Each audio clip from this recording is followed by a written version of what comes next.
제 주변 사람들이 전부 나 이런 거 받았어요. 저런 거 받았어요. 예. 막 계속 얘기를 하는 거예요. 그러면서 저한테도 막 물어보던데요. 근데 진짜 솔직히 저는 받은 적이 없지만 그런 거를 무심코 다른 사람한테 전하는 것도 처벌받을 수 있다. 이런 거 참고하셨으면 좋겠고요. 그리고 이른바 있죠. 좀 심각해요. 이른바 찌라시의 전국민화라고 해야 되나요? 이거는 신뢰할 수 없는 정보가 너무 많기 때문에 이런 걸 너무 또 신뢰하시면서 생각하시지 않았으면 좋겠습니다. 밤참수 여기까지 듣겠습니다. 지금까지 이현경 위키트리 방송위원과 함께했습니다. 고맙습니다. 감사합니다.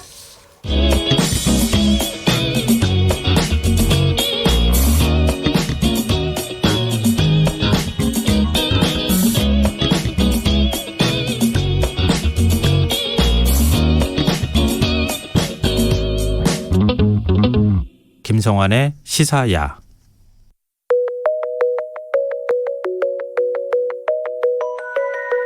문경수의 우주로 가는 밤.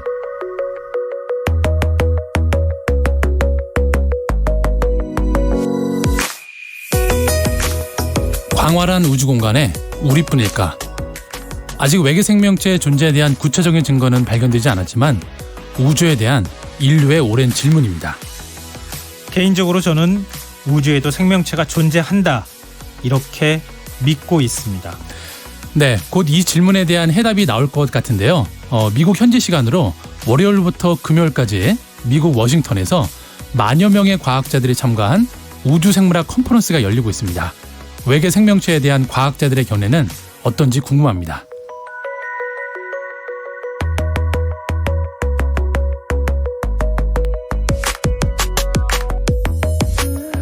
오늘 우주로 가는 밤에서는 외계 생명체 연구의 최전선인 2019 우주생물학 컨퍼런스 현장 속으로 떠나보도록 하겠습니다. 문경수 과학탐험가 한 주 건너뛰고 나오셨습니다. 안녕하세요. 네, 안녕하세요. 왜 안 나오셨어요? 아주 개인적인 사정이 있어서 네.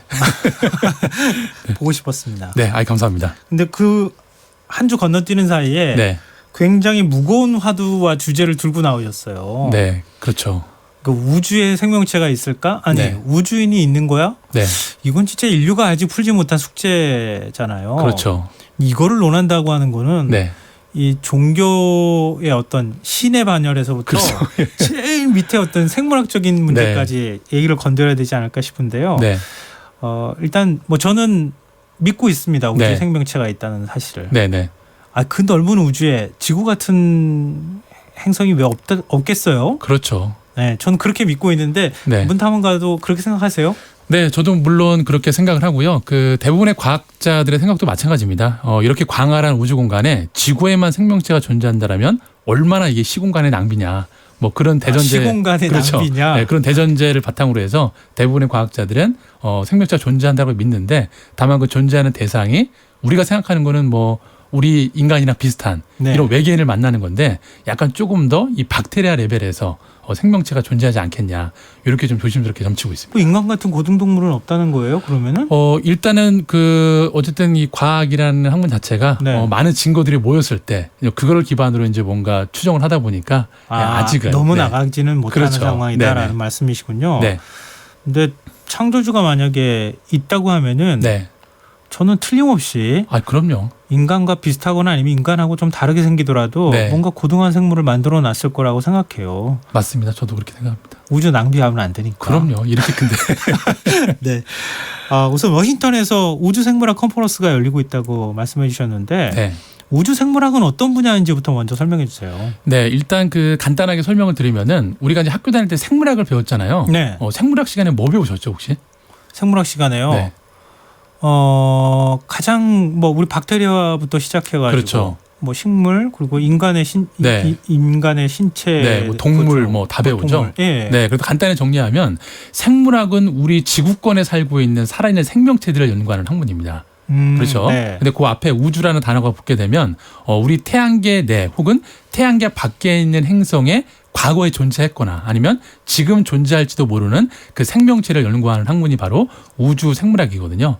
네. 근데 무슨 생물이 있는지 아직 확인을 못 해봤잖아요. 그렇죠. 확인을 못했기 때문에 이 우주 생물학이라는 단어가 단어로만 보면 되게 생물학적인 느낌이 들지만 이 우주 생물학 안에 이 서브 카테고리들은 뭐 천문학, 물리학, 지리학, 뭐 해양학 모든 학문들이 같이 협업을 해서 이 생명체를 다양한 관점으로 한번 존재 여부를 점쳐보자. 뭐 이런 식으로 탄생한 융합 학문이라고 보시면 됩니다.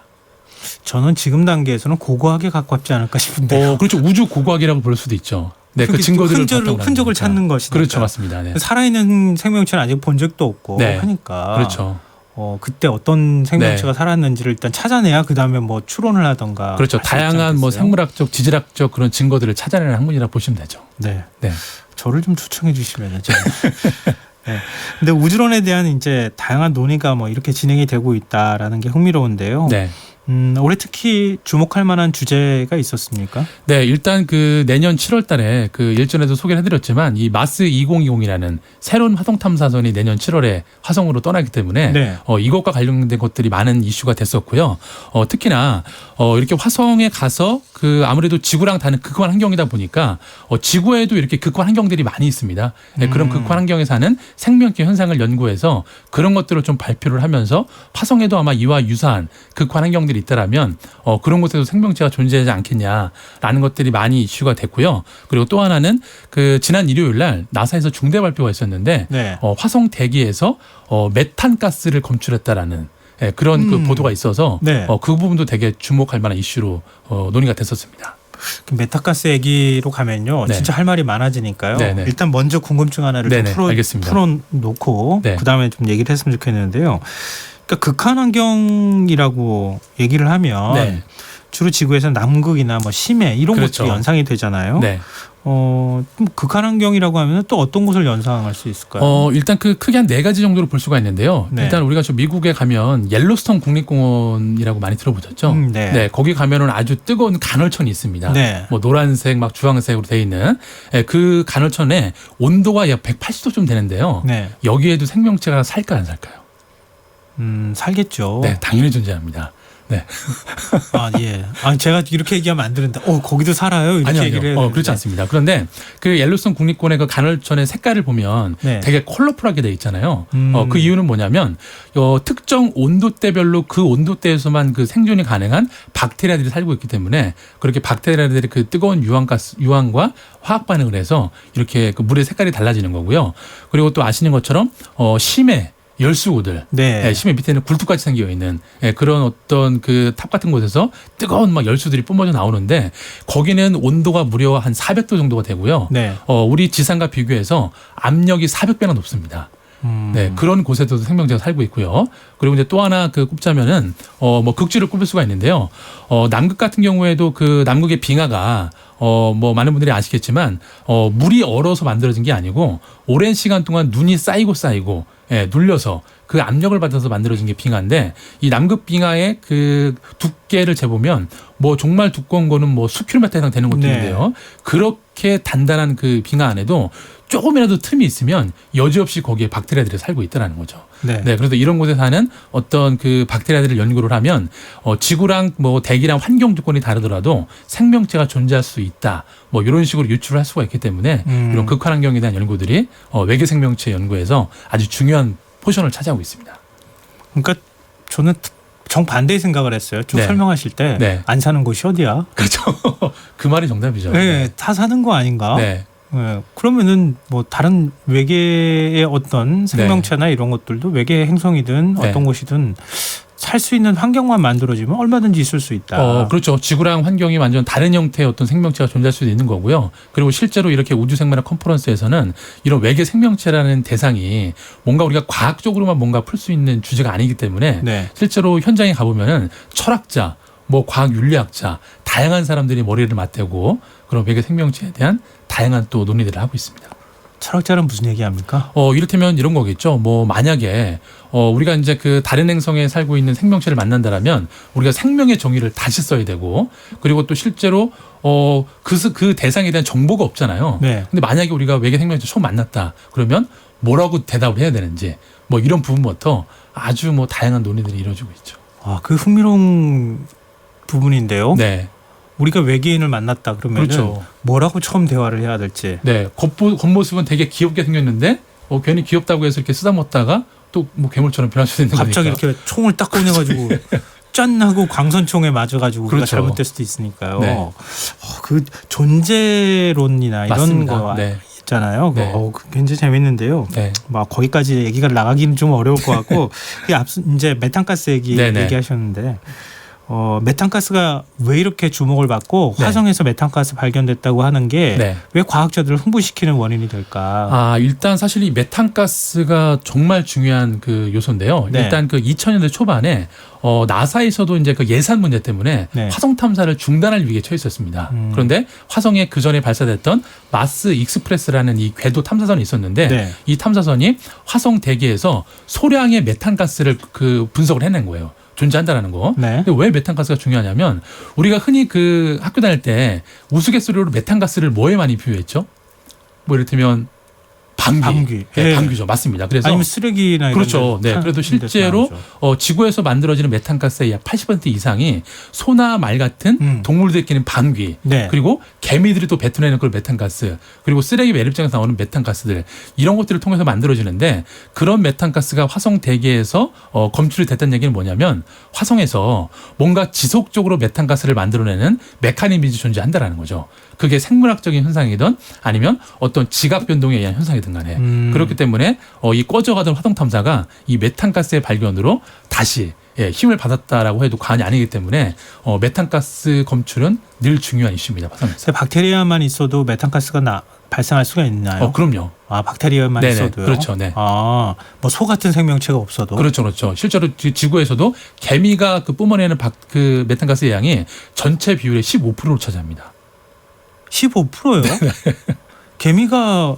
개미도 그러면은 트림을 하나요? 트림이 아니고 그 개미가 어쨌든 그 장내 미생물이 많이 존재하기 때문에 네. 이 친구들도 어쨌든 뭐 소화 과정들이 있을 거 아니에요. 네. 그 과정에서 나오는 분비물들이 다 대기 중으로 올라가면 메탄가스가 되는 거죠. 저는 그 개미산이라고 하잖아요. 네. 개미를 핥으면은 그렇죠. 이렇게 나오는. 네. 그것만 생각했는데 개미가 그런 식으로 해서 메탄가스를 만든다는 거 처음 들어봤어요, 진짜. 일단 더 중요한 거는 그 만약에 외계인이 지구에 와서 첫 번째 교신을 할 생명체를 찾는다라면 우리는 당연히 인간이라고 생각을 하지만 네. 사실 개체수로만 보면 개미가 제일 많기 때문에 아마 외계인들은 지구가 개미의 행성으로 알 겁니다. 그 굉장히 흥미로운 접근인데요. 이 행성에 와서 다 보니까 네. 개미가 제일 많이 사는 행성이네. 네. 자, 우리 개미랑 대화를 시도해 볼까? 그렇죠. 그에 비하면 사람은 정말 뭐 몇십억밖에 안 되니까. 네. 그러니까 과학자들은 진짜 그런 면에 있어서 네. 전혀 다른 상상력이나 이런 것들이 좀 필요하지 않을까 싶은 생각도 드는데요. 네. 근데 메탄이 또 안 나온다는 얘기도 있던데요. 네, 사실 그 이번에 그 메탄 검출이 되게 큰 이슈로 떠오른 건 뭐냐면은 실제로 이제 그 지난 일요일 날 화성에 가 있는 큐리오시티 탐사 로봇이 자기 그 몸에 달려 있는 이 레이저 분광기로 검출을 해갖고 대기 중에 있는 10억 분자 중에서 21개의 농도의 메탄을 포착을 했습니다. PPB라고. 그렇죠. PPBV라고 하죠. 예. 근데 이게 왜 그 되게 이슈가 되는 거냐면 사실 이전에 갔던 어떤 탐사선들이 발견했던 거는 이 10억 분자를 기준으로 했을 때 뭐 7개, 뭐 과거에는 뭐 1개 이 정도 수준으로 검출을 했는데 네. 어쨌든 이 연구 장비의 그 기술이 네. 더 발달되면서 더 많은 것들이 검출이 됐기 때문에 과거에는 그냥 흔한 뭐 어떤 현상인지는 모르겠지만 그냥 우연으로서 발견된 걸 수도 있다라고 했는데 이 정도 규모의 그 메탄이 검출된 거는 처음이기 때문에 지금 되게 중요한 이슈가 되고 있는 거죠. 근데 잠깐 검출이 됐다가 또 검출이 안 됐다면서요. 안 된 것도 맞기는 맞는데요. 그래서 네. 뭐 논쟁들도 많이 있는데 사실 이게 그냥 일시적인 현상으로 된 게 아니고 뭐 지난 한 20년을 거치고 봤을 때 주기적으로 이런 메탄가스가 네. 관측이 됐기 때문에 우리가 사실 또 탐사를 했다고 가는 곳들이 특정 지역들만 또 주로 갔기 때문에 그 딱 가보지 않은 부분도 알 수가 없는 거잖아요. 네. 그렇기 때문에 반대편이나 또 다른 지역에 가서 그 조사를 해보면 또 다른 결과가 나올 수 있는 거기 때문에 뭐 여전히 메탄은 현재 진행형이고요. 그러면은 그 메탄이 생명체가 있다고 하는 흔적이라고 하면은 만약에 생명체가 없다 그러면 화성 대기가 그래도 조금은 있잖아요. 네네. 대기에 그러면 메탄이 전혀 없어야 되는 거예요? 전혀 없어야 되는 건데요. 아까도 말씀을 드렸지만 이 메탄가스가 만들어지는 게 이렇게 생명체 혁명 현상에 의해서 만들어질 수도 있고 화성의 과거에 화산 활동이 있었잖아요. 네. 실제로 지구에는 또 소량의 그런 그 메탄가스들은 화산이 분출할 때 그 분화구를 통해서 나오는 경우도 있습니다. 네. 지각 밑에 담겨져 있던. 예. 그렇기 때문에 생명 현상이 아니더라도 여전히 지금 그 화성의 그 지각이 죽어 있는 게 아니고 여전히 지질 현상이 벌어지고 있다. 뭐 판이 움직이고 있다 이런 것들도 예측을 할 수 있는 거기 때문에 이번 결과가 또 되게 남다른 거죠. 근데 생명체가 있다고 우리가 확정적으로 말할 수는 네, 없지만 그렇죠. 어찌됐든 지각 활동이든 그렇죠. 생명체의 흔적이든 네네. 간에 굉장히 중요한 발견을 한 것은 그렇죠. 분명하다. 네네. 그러니까 그래서 과학자들은 굉장히 흥분하고 있다. 이제 이런 네, 말씀이신데요. 맞습니다. 네. 근데 미국과 러시아는 메탄에 대해서 서로 다른 연구 결과를 내놨다는 게 이건 무슨 얘기입니까? 네, 사실 이렇게 지난주에는 이렇게 나사에서는 이제 메탄이 또 검출됐다고 해서 중요하다라고 얘기를 했는데, 네. 그보다 이제 몇 달 전에 또 그 2016년이죠. 네. 그 유럽 우주국이랑 이 러시아 우주국이 같이 합작을 해서, 그 엑소마스라는 이 화성 탐사 궤도선을 또 화성에 발사를 했는데, 네. 지금까지 화성 궤도로 돌고 있는 이 탐사선 중에서 가스 추적 장치가 가장 정밀한 장치가 탑재되어 있습니다. 그러니까 자기네가 관측한 걸로는 뭐 검출이 안 됐다라는 거죠. 아 러시아하고 유럽이 관측했을 그렇죠. 때는 네. 메탄이 없었다는 거예요. 그렇죠. 근데 또 맹점은 뭐냐면 이 궤도선들은 그 대기 중에 있는 메탄 농도를 검출하는 거고요. 네. 이 큐리오시티는 지표면에 있다 보니까 네.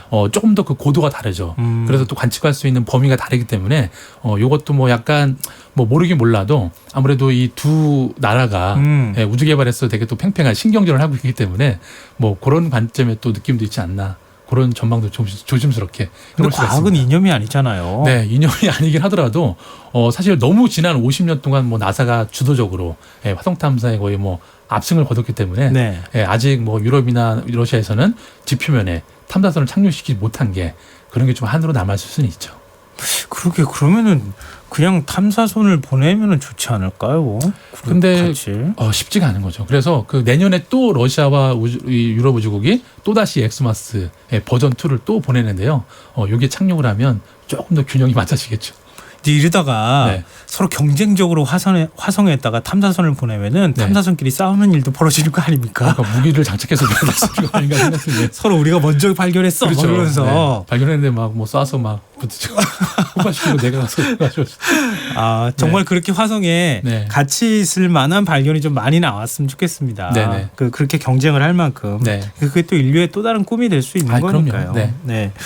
그리고 이제 거의 마지막 질문이 돼야 될 것 같은데요. 네. 외계 생명체가 연구가 인류에게 주는 메시지라고 해야 될까요? 아니면은 가치라고 해야 될까요? 이건 뭐 여러 가지 철학적인 가치부터 굉장히 다양한 가치가 있을 것 같은데요. 그렇죠. 일단 그 과학적인 그 가치로만 좀 간단히 설명을 드리면은 사실 우주 생물학이 새롭게 이렇게 태동이 되면서 가장 큰 관점은 뭐냐면 일단 천문학자들도 지구가 아닌 태양의 다른 행성에도 생명체가 존재할 수 있겠다라고 네. 이제 시선을 확장하게 됐고요. 그리고 행성 과학자들도 이렇게 생명 현상에 의해서 행성의 대기가 변할 수도 있겠구나. 뭐 그런 또 상상을 하게 됐고요. 그리고 또 생물학자들은 DNA랑 탄소가 없는 그런 생명체도 충분히 존재할 수 있다. 이렇게 뭔가 우주 과학 연구에 있어서 인식의 지평을 넓혀준 아주 결정적인 그 학문이기 때문에 외계 생명체 연구는 아마 그 주제만으로도 이 우주 개발에 있어서 아주 커다란 기폭제 역할을 하지 않을까 생각이 듭니다. 네, 우리의 상상력도 지금 조금 더 넓어졌으면 좋겠습니다. 네. 그러면 오늘은 어떤 곡을 마지막으로 좀 소개를 해주시겠습니까? 네, 오늘 노래는 그 알라딘의 주제곡인 A Whole New World이라는 노래를 골라봤는데요. 만약에 저한테 알라딘의 램프가 주어진다라면 저는 좀 이런 그 주문을 좀 외우고 싶습니다. 네, 첫 번째는 정말 이 광활한 우주에 우리밖에 없는지 네, 물어보고 싶고요. 만약에 다른 행성에 생명체가 존재한다라면 그 알라딘의 양탄자를 타고 네, 그 행성에 좀 가기를 바라는 마음에서 네, 이 노래를 골라봤습니다. 그 옆에 전 태우는 거 알고 계시죠? 아, 그런가요? 네. 지금까지 문경수 과학탐험가와 함께했습니다. 고맙습니다. 네, 감사합니다. 네, 오늘 모바일 상품권 당첨자는 홈페이지 공지사항에서 확인하실 수 있도록 올려두겠습니다. 내일 또 장마와 상관없이 비가 떨어질 수 있다고 하니까